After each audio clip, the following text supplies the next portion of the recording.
کیا آپ نے کبھی سوچا ہے کہ قرآن میں اللہ فرماتا ہے، اللہ آسمانوں اور زمین کا نور ہے؟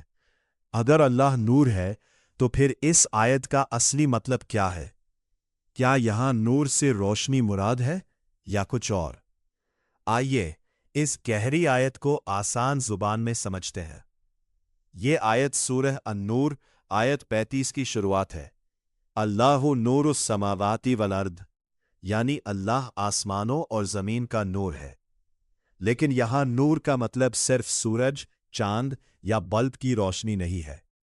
اس آیت میں نور کا مطلب ہے ہدایت، سچائی اور وہ روشنی جو انسان کے دل کو صحیح راستہ دکھاتی ہے۔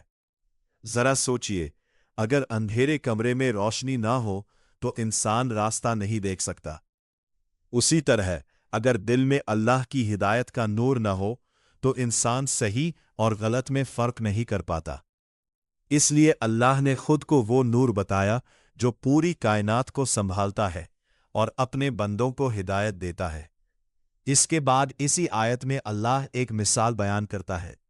فرماتا ہے کہ اس کے نور کی مثال ایک تاک میں رکھے ہوئے چراغ جیسی ہے جو شیشے کے اندر ہو، اور وہ شیشہ ایسے چمکتا ہو جیسے کوئی دمکتا ہوا ستارہ۔ یہ مثال اس لیے دی گئی ہے تاکہ انسان سمجھ سکے کہ جب اللہ کی ہدایت کسی صاف دل میں اترتی ہے تو وہ دل ایمان، نیک عمل اور اچھائی سے جگمگا اٹھتا ہے۔ لیکن یاد رکھیے، اس مثال کا مطلب یہ نہیں کہ اللہ کسی چراغ یا روشنی کے اندر ہے۔ یہ صرف انسانوں کو سمجھانے کے لیے ایک اداہرن ہے۔ اللہ اپنی مخلوق سے بالکل الگ ہے اور اس کی ذات کی حقیقت انسانی سمجھ سے کہیں بڑھ کر ہے۔